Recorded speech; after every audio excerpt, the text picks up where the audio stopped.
Do the Browns make a big move at the trade deadline? Should the Browns make a big move at the trade deadline? I will say yes. So what? And what are you yes. saying yes? You're saying they will questions. make a big move? Will they make a big move at the trade deadline? I'll say yes. Okay. I think they will. There's only one problem with that, Jeff. There has to be a team that wants to move with them. Should they make a big move? Unless do the Browns now suddenly have a AAA team that I missed somewhere along the line where they're allowed to bring up a hot rookie that hasn't played? Oh, no, that doesn't work that way. Why should they make a move at the trade deadline, Andy? You're asking me why should they? I mean, unless they want to impact the franchise by bringing in more draft picks, if they think they can get something for David Njoku, if they think they can get something for Denzel Ward, if for some reason they could figure out the logistical prowess or logistical maze is probably a better word, to maybe trade Myles Garrett, if that's what they were going to do, that would be one reason why. I'm not messing with the defense, me personally. I don't want to see them get rid of anybody on defense. But if they think they can get more draft picks to enhance this team somewhere down the road in the future, and they've completely thrown up the white flag on this year, then go for it. What's the difference? I hate it. It's not who I am. It's not what I believe. I believe they have a defense that can help them win each and every week, that they'll be in every game, no matter where they are, at 2-6, 1-7, 0-8, doesn't matter. The other way around, it doesn't matter. I hate thinking that you're playing for a draft pick. But I'm just watching everybody else play, and Joe Flacco threw for over 400 yards yesterday. 400. Who said he was washed up? I don't think it was said on this show, but I heard people say he was washed up. I don't think he was the right guy here. I didn't think that from the start. Who is the right guy when you have no wide receivers? But they also shouldn't have traded him with the situation they were in. They have no wide receivers still. So what's the difference if he was here or not? Well, the minute they traded him, my words were he'll be much better in Cincinnati than he was here. Oh, you also said you were feared for him because you thought he was going to get hurt. I didn't even think he was going to play this week. Well, because he was hurt. Yeah. And yet a hurt Joe Flacco is still good for 400 yards. And a loss, but... I mean, how many more points do you have to put on the board? Exactly. It wasn't on him. There's no way it was on him. Terrible defense. Like a little bit. But here's why the Browns make a trade. Okay, Jeff Phelps tells us why the Browns should make a trade. Brought to you by 92.3 The Fan. I think it's cute that we're holding out hope that they can get into the playoffs this year. I don't know anybody who believes that. You're the guy who keeps saying it. You keep looking at numbers and telling me, but they're not done yet. So, and what you see is they're not going to the playoffs. Unfortunately, the standings in the AFC North make things a little confusing, although Pittsburgh did what they needed to do. Well, suddenly they're 3 games back. Yeah. So if you combine 3 games back with what our eyes show us on this football team, I would nail down anybody who I think I'm going to keep. If I'm Andrew Berry, here's how I'm approaching this. Anybody that I think I want to keep, who's going to be a free agent, anybody I think I can keep, okay, I'm going to keep. I'm not going to trade them. If I like them, I want them, I think they'll stay, I'm not interested in moving them. However, if they think they're going to lose anybody in free agency who might be of value to anybody else, man, they should get anything they can for him. Because I don't think at 2-6, and I know that, the thought will be different in Berea. It should be. That's what they're paid to do. Players, locker room, coaches. That they're paid to win football games. Play hard, coach hard, win football games. The general manager is in charge of trying to put the best talent on this roster, both short and long term. And so if I'm the Browns, if there's anybody that I think is not going to be back next year, I'm very open to trading them. And I'm not worried about what could happen with the playoffs. Adam Schefter from ESPN, who we've mentioned, said this in a column the other day. Browns have already made the 3 trades, of course, brought in Cam Robinson, brought in Campbell, sent out Greg Newsome because of those contracts and style of play and everything else, and traded Joe Flacco.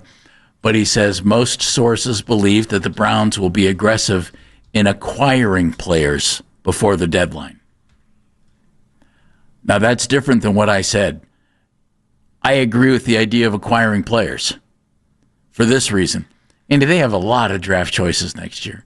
And they have a lot of choices and I believe the official number is 10 for the draft already. And they have an abundance of fifth round picks. That's all swell. They've got a couple of sevenths. Fine. If they can move fifth round picks for players that they think can be on this team next year and maybe beyond, by all means, trade those picks and go bring in some talent. If you're on a 1-year deal, you're probably, I would be looking at the internet for the next 24 hours, hitting refresh. Add another 4, 5, 6 hours.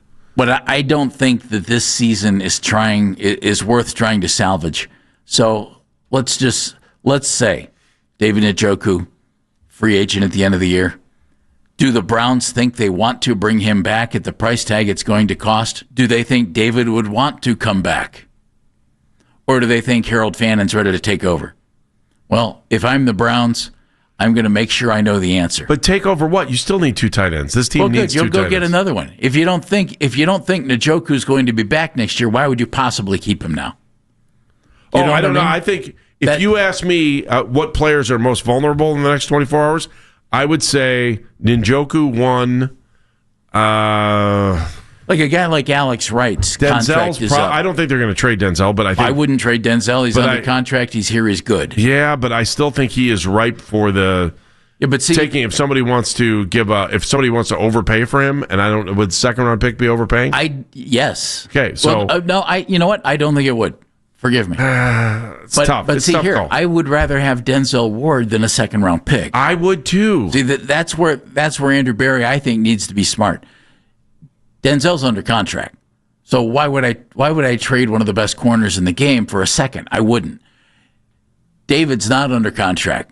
If I could get a third round pick, a second round pick for David, or a team that needs a tight end and happens to have a good young wide receiver, I'll make a player for player swap. If David's not going to be here next year, if that's what the Browns determine, they've talked to his agent, they know what's going on. If David wants to be back, that's a different story. But I'm not going to. I don't even know if it's a matter if he wants to be back. I mean, is he going to take less money to stay here? Is that Who said he needs to take less money? Well, I'm just saying, what desire does David Njoku have to stay here right now, other than maybe he likes living here? Maybe he likes it here. Okay, well, I'll give you that. Maybe he likes the team. That's one thing that's so underrated when it comes to player stuff, because most of the time players chase the dollar, and they should. Yeah. They have a very limited time to make a living. They should get every buck they can while they can. However, some folks like playing somewhere, some folks like living somewhere. And if that's the case... Some folks just like making cash and realize they can live wherever they want to when they're done with their 4 years in the NFL. Well, that's exactly right. Or if you're lucky, you're 10 years in the NFL. That's true. That's why I say make it while you can. But if David tells them, hey, I want to stay here and let's talk about an extension, I would like to keep him.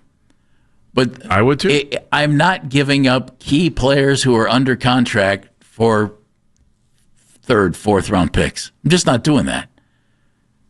I think that's a silly way to build a football team. This team lacks overall roster depth and talent. Especially based on the history of this team being able to get draft picks that, first of all, I mean, you've got a general manager who has one of his first round picks in 6 years still on the team.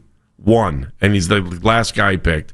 They gave away 3 of them. I was going to say. So, you sit here and you're like trying to judge him on that. And then anything later round picks where you make your hay, where every once in a while you get find lucky a gem. And find a gem. Well, they haven't found any gems yet. That is correct. No. So, I mean, they're like a box of Cracker Jacks. You're like really excited about the prize that might be inside, and it always sucks. Folks, otherwise, it's going to leave an ink mark on the back of your hand. I would like them to be Although I active. do like Cracker Jack. I just want to say that for the record. It's really good. Yeah, I do like it. I would like to see them be active at the trade deadline. Active. And that means moving pieces that aren't going to be here next year. Move them. Go ahead, bring in some stuff. But if you can get guys who are going to be here next year, by all means, do that as well. That means be active. I think you're looking to add talent to the team, as Adam Schefter said. I also think you're looking to move things that shouldn't be. What are they doing though? Are they getting Chris Olave? Is that what they're going to do? Why not? Are they willing to trade the pick that they picked up in the draft last year? Do you need to hang on to that to the draft to make sure that you get the pick that you want for next season? Are you able to accumulate enough assets? Or do you think you're going to be in a spot where you'll be able to pick up the quarterback of your dreams in the first round next year? I don't think you have to trade either one of your first-round picks to add talent to this team for next year. I don't think you have to trade either one of them. You can keep both of them. You can trade, you can trade fifth-round picks. You can trade. Teams sometimes are looking to just dump guys at this time of the year, somebody that they think might not be on their team next year. You know exactly what I'm talking about with the Browns. Yeah. And so you're looking for assets. Somebody you like, go get them. Go get them. I think you should be active at the trade deadline. How much in the back of the Browns' heads, too, and maybe you'll bring this up later, is they need to put, bodies in the seats for the rest of the season, too. Oh, at 2-6, it doesn't feel like. Yeah, I think you do. It's embarrassing when you don't. It is. It says something about your franchise. Do your fans still want to come down and see a product? I would. You better think so. give them something to believe in, right? What is there to believe in now? All right. So what does that have to do with the trade deadline? Going out and getting a name that maybe you might sell some tickets. Okay. All right. Maybe you could. Yeah.